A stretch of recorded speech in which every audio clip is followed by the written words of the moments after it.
Hi, I'm Debra Band.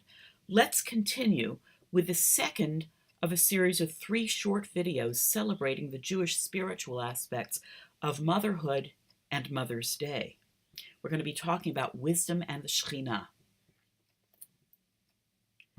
The book of Proverbs, Mishle, whose last verses we chant as Eshet Chayil, was probably redacted sometime around the 2nd century before the Common Era, and is a major Jewish text within the broad tradition of wisdom literature that spanned the whole Hellenistic world. Now, we note here that the Far East has similar wisdom traditions, comparable ones, but they're separate. That's not what we're talking about here. Here, we're going to ask the question of what is wisdom? How does wisdom reveal herself in the world? In the 8th chapter of Proverbs, wisdom recounts her ancient and loving companionship with God.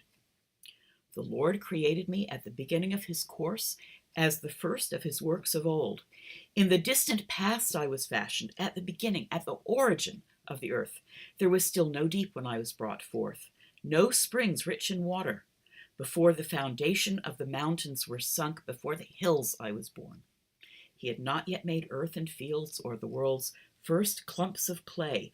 I was there when he set the heavens into place, when he fixed the horizon upon the deep, when he made the heavens above firm and the fountains of the deep gush forth, when he assigned the sea its limits so that its waters never transgress his command.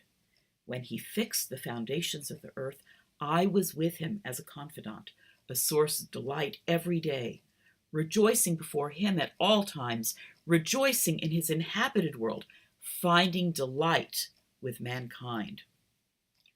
Wisdom, you see, is a woman. Her name is the Hebrew feminine form, chokhmah, not the masculine chacham. She is God's earliest and most enduring companion, who not only attends the divine, but she resides in heaven and on earth, at the most remote and at the most accessible aspects of creation. She finds delight in her relationship with humankind. Modern Western societies tend to interpret the concept of wisdom as pertaining to matters of a deep intellectual, philosophical, theological, or psychological nature, all abstracts. For instance, for us, a woman may be a wise mother in terms of how she handles her kids' moral development, but she's a skilled or talented cook. The hands-on practicalities are skills or talents, but not wisdom. The biblical concept of wisdom, though, is broader than our modern sense, and it includes both matters of mind and also skilled material craftsmanship and household or business management. We see all of these ideas reflected in examples of wisdom from across the Hebrew Bible and in the Jewish mystical tradition that so closely draws inspiration and authority from its biblical sources. So let's look at some of the appearances that wisdom makes in Tanakh, in the Hebrew Bible. The first use of the term wisdom, chokhmah, in Tanakh occurs in the latter part of Breshit, Genesis, when Pharaoh searches for a man of discernment and wisdom. The Hebrew is navon v'chacham, to interpret his disturbing dreams. And then, of course, he's told about Joseph, who's languishing away in prison. The wisdom with which Joseph analyzes the dreams involves psychology and prophecy, which he then puts to use with solid agricultural and business management skills. Move to the next book, Exodus, Shmot, and we see Moses appoint the human designer for the Mishkan, the traveling ark. And Moses said to the Israelites, "See, the Lord has singled out by name Bezalel, son of Uri, son of Hur, of the tribe of Judah.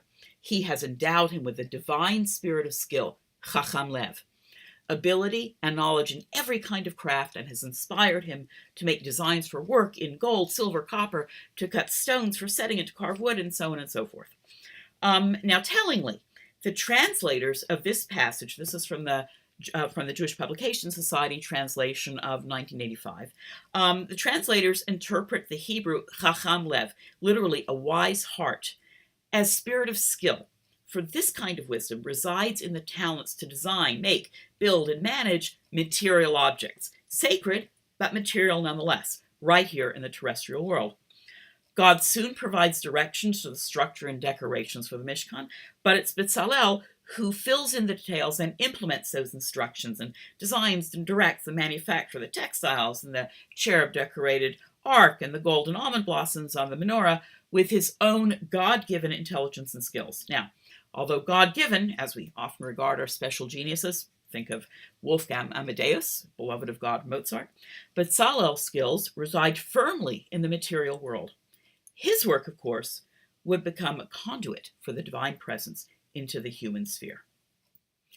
Here you see the classic Lurianic diagram of the 10 Sfirot, the emanations or qualities of God, which funnel divine energy down from the uppermost aspect of God, the royal crown, Keter, to the most accessible divine emanations or qualities, here shown at the bottom, the Shekhinah.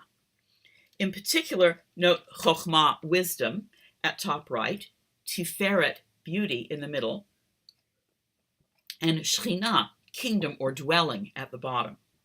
Now, following the lead of biblical texts, such as the verses from Proverbs that we've looked at, the Jewish mystical tradition developed and especially infused into our Friday night Kabbalat Shabbat liturgy and customs, the idea that the Shekhinah, again, as you see, the divine aspect most accessible to the human world, the most direct conduit of divine wisdom into the world, that it's feminine. And yes, this may ultimately draw on attitudes left from far earlier folk religions. But it's this metaphor of divine wisdom as a woman that creates the image of the Sabbath queen, the Sabbath bride, and that inspires the erotic undercurrent of the Friday nights when this relationship between man and woman in their Sabbath-observing home heals the torn divine world. One cannot separate Kabbalah from Judaism and Jewish observance. The festival of Shavuot, the anniversary of the giving and reception of the Torah, represents an annual mystical reenactment of the marriage among the Sfirot, which is facilitated by Jews' observance of the law. Now, the Zohar's description of the courtly nuptials on the eve of Shavuot, uniting the heavenly bride Shekhinah and the groom Tiferet, which is again the divine emanation of beauty, emphasizes the importance of the human role in restoring the unity of the aspects of divinity. Now, follow this closely. It's going to sound a little bit foreign, but it's a great example of Kabbalistic writing, and it's just gorgeous. So listen to how this passage from the Zohar ties human action into God. So Rabbi Shimon Bar Yochai was sitting and was engaged in Torah study on the night when the divine bride, the Shekhinah, is joined in sexual union with her husband, Tiferet, beauty. For we've been taught that all the members of the palace of the bride, during the night preceding the day that the bride will be invited under the wedding canopy, the chuppah, with her husband, need to keep her company all night. This is the Tikkun Leil Shavuot, the all-night learning session as Shavuot begins, and to rejoice with her in the preparations, the Tikkun, that she is making.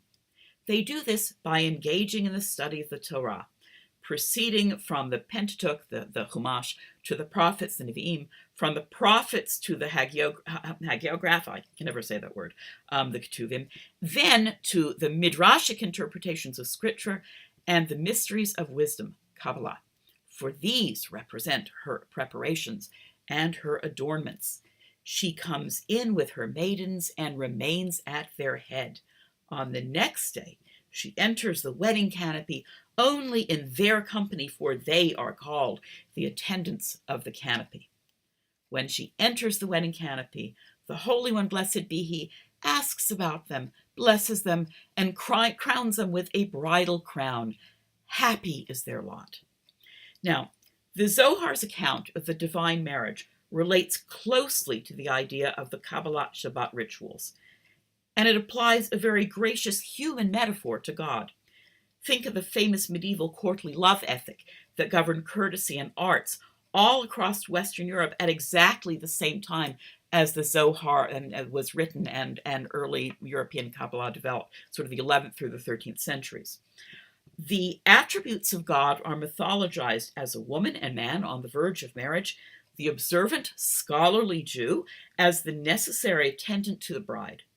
Humanity takes an active part in this divine marriage. Indeed, without her human attendant's proper observance, the Shekhinah aspect of God would be bereft, maybe even unable to go to her marriage with Tiferet, the other attribute of God, in full dignity. So here we have in a nutshell the evolution of the Jewish mystical envisioning of wisdom as a woman. And this divine wisdom funneled into the material world by the Shekhinah, whom we otherwise know as the Shabbat bride, whom you see on the right here, is the feminized aspect of God we welcome as we sing Lecha Dodi during Kabbalat Shabbat. And here you see my paintings at the beginning of this beloved song. The introductory bridal scene reflects the Kabbalistic puzzle about the love among the attributes of God that this poem poses underneath its beautiful words. This image of a female wisdom as God's oldest companion, the Shekhinah channeling all divine energy toward the material world and reveling in contact with humankind, is the one we celebrate as we draw toward us the lights of Shabbat candles, make Kiddush over wine that we sing of in many of the classic Shabbat table songs. In the next video in this little series, we'll envisage motherhood at the Shabbat table, beginning with candle lighting. And please do follow these little videos for further adventures exploring the Jewish spirit through visual midrash. Full discussions of the poetry and paintings can be found in Kabbalat Shabbat, the Grand Unification, that I published at the beginning of September 2016.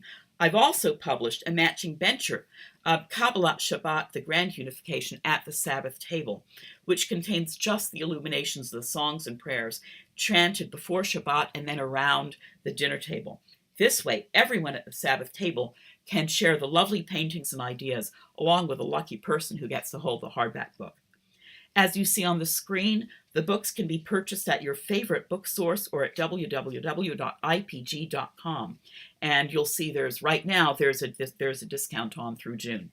You can find out more about my Hebrew illuminated manuscripts and book talks at www.dbandart.com. Finally, I'd like to thank Sharon and Steve Lieberman for their support of this work. Thanks a lot. I hope you've enjoyed this, and please do tune into the next one.